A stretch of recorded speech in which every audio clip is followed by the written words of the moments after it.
Olá você que está se preparando para a segunda fase penal do 23º Exame de Ordem. Eu sou Manuel Carlos, quero te convidar para juntos descobrirmos o que verdadeiramente a FGV exige do seu conhecimento para que você consiga lograr êxito, tanto na prova prático-profissional, bem como nas 4 questões discursivas. O nosso objetivo aqui é fazer de você um total e real conhecedor destas exigências.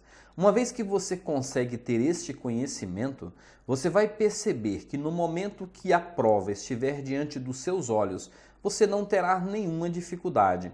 Até mesmo porque você terá aprendido exatamente o modelo que a FGV propõe. Quando a FGV elabora a prova, ela está certa de que você estará acompanhado de um vadimeco. E tudo que ela propõe, tanto no caso como na prova, não tenha dúvida, tudo estará no seu vadimeco.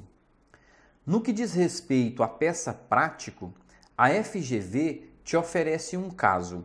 E quando você estiver diante deste caso, a primeira coisa a ser feita é você identificar o nome da peça. E o que poderia ser? Uma resposta escrita à acusação? Ou uma apelação, a exemplo do exame 22, que foi o exame passado? Ou quem sabe um recurso em sentido estrito? Ou um recurso ordinário constitucional? A depender do caso que a FGV oferece, você terá condições para identificar a peça processual cabível. Lembrando que existem pelo menos 12 peças prováveis de cair. Eu quero convidar você neste momento para irmos para a tela, onde vamos examinar o caso oferecido pela FGV. Eu quero que você leia atentamente comigo. Ok, vamos à leitura do caso. Senhores, percebem que este é o exame 21 da segunda fase de direito penal da peça prático-profissional. Gabriela, nascida em 28 de 4 de 1990, terminou relacionamento amoroso com Patrick. Não mais suportando as agressões físicas sofridas, sendo expulsa do imóvel em que residia com o companheiro em comunidade carente na cidade de Fortaleza, Ceará, juntamente com o filho do casal de apenas 2 anos. Sem ter familiares no estado e nem outros conhecidos, passou a pernoitar com o filho em igrejas e outros locais de acesso público, alimentando-se a partir de ajudas recebidas de desconhecidos. Nessa época, Gabriela fez amizade com Maria, outra mulher em situação de rua que frequentava os mesmos espaços que ela. No dia 24 de dezembro de 2010, não mais aguentando a situação e vendo o filho chorar e ficar doente em razão da ausência de alimentação, após não conseguir emprego ou ajuda, Gabriela decidiu ingressar em um grande supermercado da região, onde escondeu na roupa 2 pacotes de macarrão, cujo valor totalizava R$ 18. Ocorre que a conduta de Gabriela foi percebida pelo fiscal de segurança, que abordou no momento em que ela deixava o estabelecimento comercial sem pagar pelos bens e apreendeu os 2 produtos escondidos. Em sede policial, Gabriela confirmou os fatos, reiterando a ausência de recursos financeiros e a situação de fome e risco físico de seu filho. Juntado à folha de antecedentes criminais, sem outras anotações, o laudo de avaliação dos bens subtraídos, confirmando o valor, e ouvidos os envolvidos, inclusive o fiscal de segurança e o gerente do supermercado. O auto de prisão em flagrante e o inquérito policial foram encaminhados ao Ministério Público, que ofereceu denúncia em face de Gabriela pela prática do crime do artigo 155, inciso 2, ambos do Código Penal, além de ter opinado pela liberdade da acusada. O magistrado, em atuação perante o juízo competente, no dia 18 de janeiro de 2011, recebeu a denúncia oferecida pelo Ministério Público, concedeu liberdade provisória à acusada, deixando de converter o flagrante em preventiva, e determinou que fosse realizada a citação da denunciada. Contudo, foi concedida a liberdade para Gabriela antes de sua citação e com ela não tinha endereço fixo. Não foi localizada para ser citada. No ano de 2015, Gabriela consegue um emprego e fica em melhores condições. Em razão disso, procura um advogado, esclarecendo que nada sabe sobre o prosseguimento da ação penal a que respondia. Disse ainda que Maria, hoje residente na rua X, na época dos fatos também era moradora de rua e tinha conhecimento de suas dificuldades. Diante disso, em 16 de março de 2015, segunda-feira, sendo terça-feira dia útil em todo o país, Gabriela e o advogado compareceram ao cartório, onde são informados que o processo estava em seu regular prosseguimento desde 2011, sem qualquer suspensão, esperando a localização de Gabriela para a citação. Naquele mesmo momento, Gabriela foi citada, assim como intimada junto ao seu advogado, para apresentação da medida cabível. Cabe destacar que a ré, acompanhada de seu patrono, já manifestou desinteresse em aceitar a proposta de suspensão condicional do processo oferecida pelo Ministério Público. Considerando a situação narrada, a presente na qualidade de advogado de Gabriela, a peça jurídica cabível, diferente do habeas corpus, apresentando todas as teses jurídicas de direito material e processual pertinente. A peça deverá ser datada no último dia do prazo, com o valor de 5 pontos. Então, nesse primeiro momento, eu quero chamar a sua atenção para aquilo que nós falamos antes de começarmos a leitura deste caso.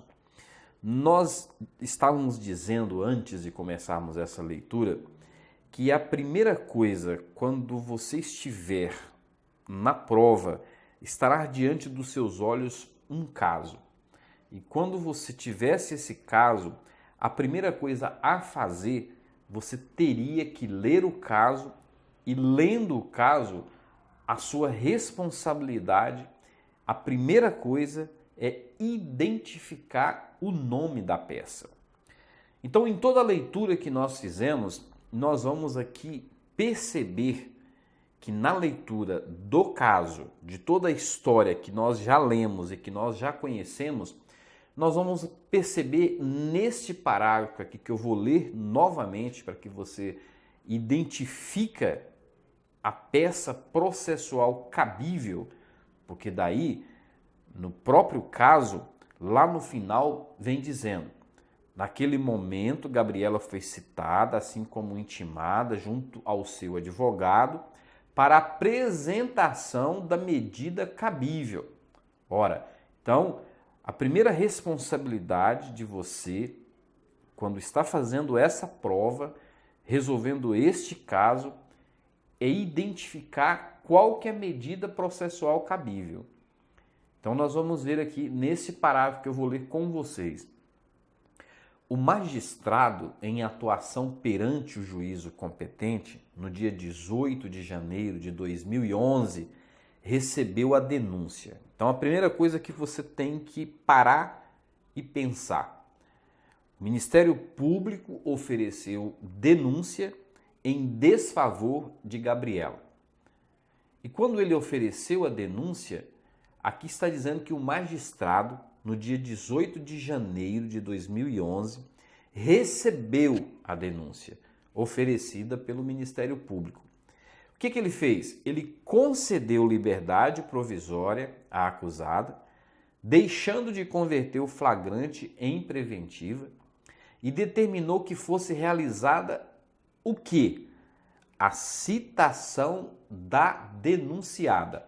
Então veja só, o magistrado recebeu a denúncia e no momento em que ele recebe a denúncia, o seu próximo passo foi citar a denunciada.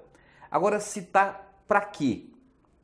Qual que é o objetivo da citação do magistrado a Gabriela? E aí você vai exatamente neste momento saber qual que é a peça processual cabível. Ora, se Gabriela foi citada no dia 18 de janeiro de 2011, aqui, nesse momento em que você está lendo o caso, você vai saber, você vai ter certeza de que ela foi citada para responder à acusação. Não existe nenhuma outra peça, não existe nenhum outro nome dado dentro dos termos jurídicos, dentro do rito processual, a não ser para responder resposta à acusação. Então, se ela foi citada, o Ministério Público ofereceu denúncia, o juiz recebeu a denúncia e diz o caso que depois que o juiz recebeu a denúncia oferecida pelo Ministério Público, o juiz então determinou que fosse realizada a citação da denunciada. Foi realizada a citação da denunciada, repito mais uma vez, para quê? Para responder à acusação. Então, a peça processual cabível aqui, senhores, não existe outra a não ser resposta escrita à acusação. Gabriela foi citada para responder à acusação. Então, nós já temos aqui de primeira mão a peça processual cabível. Nós já conseguimos identificar a peça. Nós já conseguimos identificar o nome da peça. Então, o nome da sua peça é resposta escrita à acusação. E não existe outra peça nesse aspecto dentro deste caso. Só cabe para este caso, no caso da Gabriela, quando ela foi denunciada, quando o juiz recebeu a citação para que ela, Gabriela, respondesse à acusação. Então veja como é interessante isso. Uma vez que você já identificou a peça, você já sabe o nome da peça, você agora começa a trabalhar com mais tranquilidade. Você agora começa então a focar todo o seu conhecimento, tudo aquilo que você estudou dentro de resposta escrita à acusação. Então veja bem, depois que você fez isto, depois que você identificou o nome da peça, aí você tem diante dos seus olhos aí mais ou menos 5 folhas que é em branco, que é o rascunho. Você começa nesse momento então a construir a sua peça. E a primeira coisa que você vai fazer na construção da sua peça, você vai fazer o endereçamento. Olha como é importante. E quando você começa a fazer o endereçamento, nesse momento você já começa a ser pontuado pela FGV. E eu vou trazer para vocês aqui exatamente a pontuação que existe no endereçamento, especialmente a pontuação que a FGV concedeu nesse caso, nessa peça prático-profissional da Gabriela. Então vamos lá, vamos aqui fazer o endereçamento.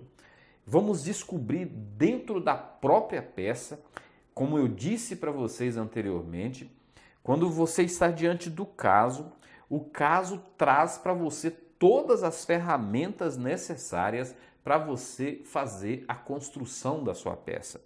Então vamos descobrir para quem você que está fazendo essa peça, você que é o advogado deste caso, para quem você vai endereçar então essa peça prático-profissional.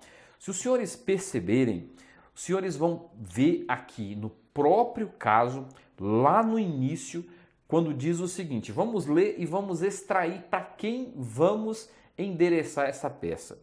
Gabriela, nascida em 28/4/1990, terminou o relacionamento amoroso com Patrick, não mais suportando as agressões físicas sofridas, sendo expulsa do imóvel em que residia com o companheiro em comunidade carente na cidade de Fortaleza, Ceará. Então, Gabriela estava onde mesmo? Vou repetir. Em comunidade carente na cidade de Fortaleza, Ceará. Opa! Então, nesse momento, você já encontrou o local que você vai endereçar a peça. Então, você já consegue aqui, nesse momento, a ser pontuado pela FGV. No endereçamento, você já sabe para quem que você vai endereçar a sua peça. E aí você vai começar o seu endereçamento, como você já sabe, como você já estudou, dizendo o seguinte: Excelentíssimo senhor doutor juiz de direito da vara pontim, porque o caso não trouxe para você se foi a primeira, se foi a segunda, se foi a terceira vara, apenas disse na cidade de Fortaleza, Ceará. Então você vai dizer, excelentíssimo senhor doutor juiz de direito da pontim, vara criminal da comarca de Fortaleza, estado do Ceará. Ponto. Esse é o seu endereçamento. Nesse momento você já está sendo pontuado. Então a prova que valia 5 pontos e que vale 5 pontos, no momento em que você é pontuado no endereçamento, você já não precisa mais de 5 pontos. Então veja, vocês perceberam que à medida que você vai pontuando, você vai diminuindo então dos 5 pontos que a FGV exige de você na prova prática profissional. Ora, se você já conseguiu tranquilamente endereçar a peça, você já conseguiu aí 0,10, que seria correspondente a 1/10. Ou seja, falta para você então menos de 5 pontos. Agora nós vamos na sequência, e exatamente como nós propomos aqui, o modelo da FGV, trazer o que ela propõe no seu modelo na continuação da construção da peça prática profissional. Uma vez finalizada essa parte aí do endereçamento, que já não é mais um problema para você, ou seja, você já deixou para trás, você vai seguir então com o prosseguimento, com o restante da peça prática profissional. Em seguida a isso, você vai saltar algumas linhas, 2 linhas mais ou menos, e você vai colocar, você vai escrever aí processo número pontim. Em se tratando de resposta escrita à acusação, quando você vai responder à acusação, entende-se que já existe um processo. Então, Gabriela, ela já está qualificada, então já existe um processo. Para que o examinador consiga ver a sua prova e quando ele for corrigir a sua prova e você colocando o processo número pontim, você não vai colocar o número porque não existe número, a menos que a FGV te dê um número, coisa que talvez não aconteça. Você vai colocar processo número pontim. Em seguida isso, salte aí mais 2 linhas, você vai começar então a qualificar Gabriela, a qualificação dela. Ora, se você já colocou processo número pontim, você simplesmente vai começar qualificando Gabriela, você vai começar dizendo o seguinte, você vai fazer aí um parágrafo, aí você decide o parágrafo que você quer fazer, se você vai dar um espaço melhor, se você vai colocar no meio da folha, se você vai colocar antes. O primeiro que você começar a seguir, o primeiro parágrafo, você vai seguir nos demais embaixo, nos fatos, no direito e também nos pedidos e tudo. Então você vai começar a qualificá-la. Então nós já temos o nome da pessoa envolvido nesse caso da peça prático profissional é Gabriela. Então você vai começar a escrever dizendo o seguinte: Gabriela, já qualificado no processo crime em epígrafe, por meio do seu advogado que a esta subscreve, procuração em anexo, aí você abre um parênteses, coloca procuração em anexo, vem a presença de Vossa Excelência, com fundamento nos artigos 396 e 396-A do Código de Processo Penal, apresentar resposta escrita à acusação, pelas razões de fatos e de direitos a seguir apontadas. Ou seja, aí está pronto a sua qualificação. Você já qualificou, Gabriela. Você já disse então para o juiz que Gabriela já está qualificada nos autos do processo crime em epígrafe e você já deu as informações de que você está levando ela perante o juiz com fundamento nos artigos 396 e 396-A do Código de Processo Penal para apresentar a resposta escrita à acusação. Notem aí que no momento em que você termina essa qualificação, a FGV também te pontua nessa qualificação.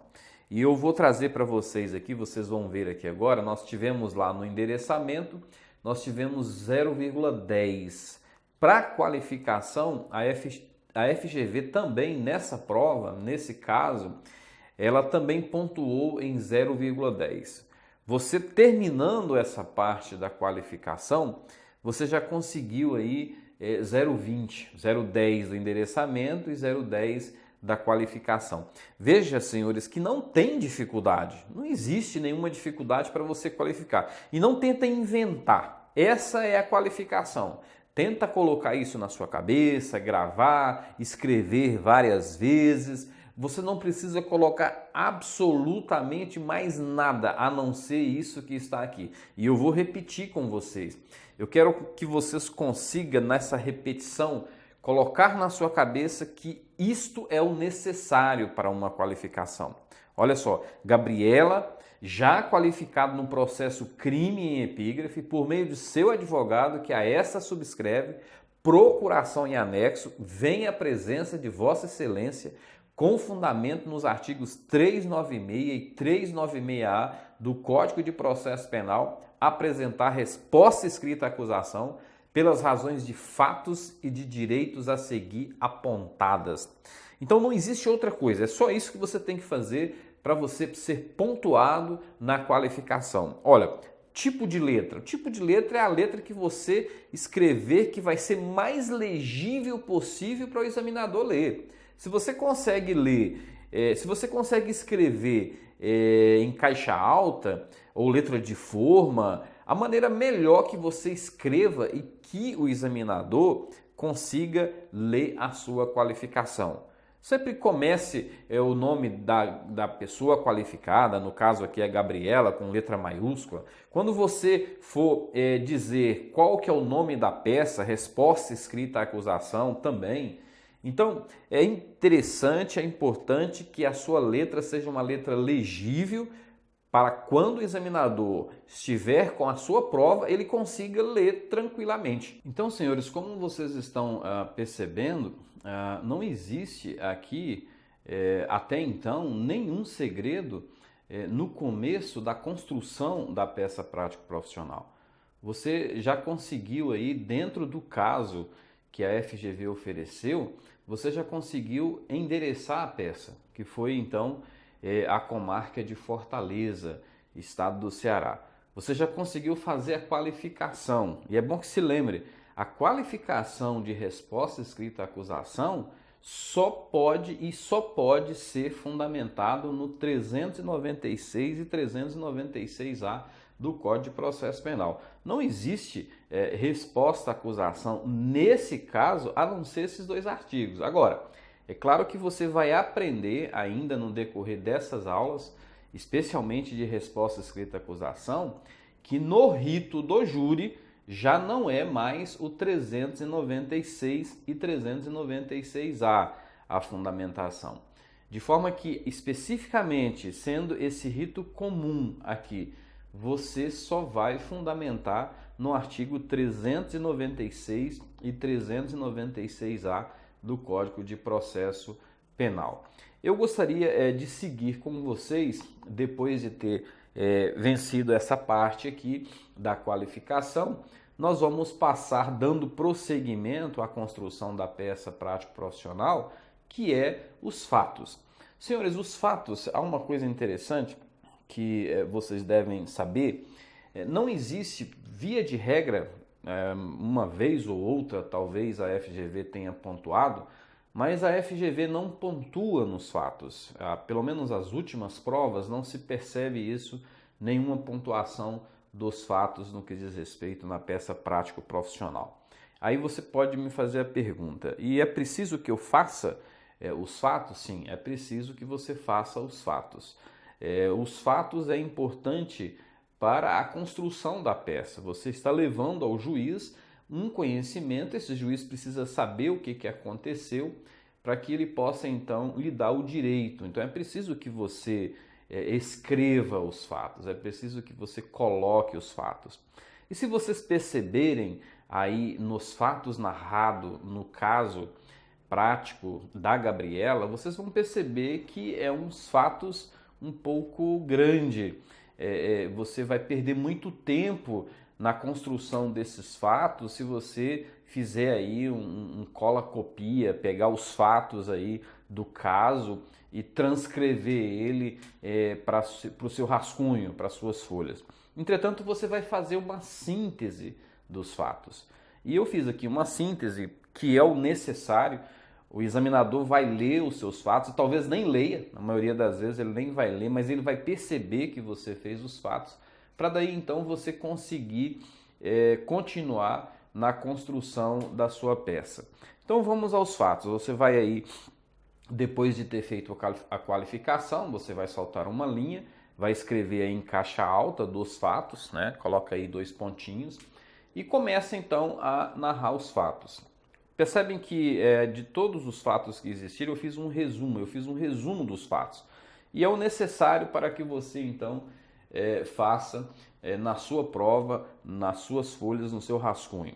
Vamos à leitura comigo e é exatamente o que você precisa fazer. Então eu coloquei: narra os fatos que Gabriela terminou um relacionamento amoroso com Patrick e deste relacionamento havia um filho de apenas 2 anos. E além de sofrer agressões físicas, foi expulsa do local em que morava. Não tendo onde morar, passou a pernoitar com o filho em igrejas e outros locais de acesso público, alimentando-se a partir de ajudas recebidas de desconhecidos. Narra também os fatos que Gabriela fez amizade com Maria, outra mulher, em situação de rua. No dia 24 de dezembro de 2010, não mais aguentando a situação e vendo o filho chorar e ficar doente em razão da ausência de alimentação, Gabriela decidiu ingressar em um grande supermercado da região, onde escondeu a roupa, 2 pacotes de macarrão, cujo valor totalizava R$18. Então, senhores, eu aqui não vou ler todo, porque não há necessidade, mas uma coisa que eu gostaria de pontuar com vocês é que quando você for descrever, quando você for escrever os fatos no seu rascunho, nas folhas que você está fazendo, não esqueça de, ao narrar os fatos, separá-los em parágrafos. Não coloque um parágrafo aí muito longo, mas que seja parágrafos mais ou menos não tão grande, não muito pequeno, que seja aí médio, onde você consiga dizer, pontuar e em seguida outro parágrafo, e assim você faz uma síntese dos fatos. Vencendo essa parte, aí sim você vai entrar na parte principal, na parte realmente onde a FGV traz 80% da sua pontuação, que é nas teses principais de mérito, tese material, tese processual. Aí sim, aí você tem que ter muita atenção para que você consiga extrair exatamente do caso. E aí eu repito mais uma vez, a FGV ela te oferece um caso e deste caso você vai extrair todas as ferramentas necessárias para a construção da sua peça. Você não tem que inventar absolutamente nada. Você só vai fazer exatamente o que está no caso e ela vai te pontuar e vai te exigir o que está no caso. E a FGV ela sempre faz isso, lembrando que ao seu lado você tem o vadimeco, como eu disse isso anteriormente.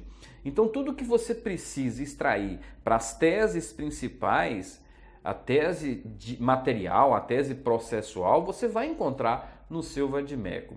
Então nesse momento nós vamos começar agora, terminados os fatos, nós vamos aí saltar em mais uma linha, né? E vamos colocar em caixa alta aí do direito. Coloque aí do direito, assim como está escrito em cima dos fatos, e coloca 2 pontos e vamos começar a construir. Vamos ver o que a FGV está pedindo no primeiro momento do direito, o que ela exige de você. Porque eu disse isso no início desta videoaula, eu disse que o nosso objetivo aqui é fazer com que você conheça as exigências da FGV. Uma vez você conhecendo essa exigência, você não vai ter dificuldade.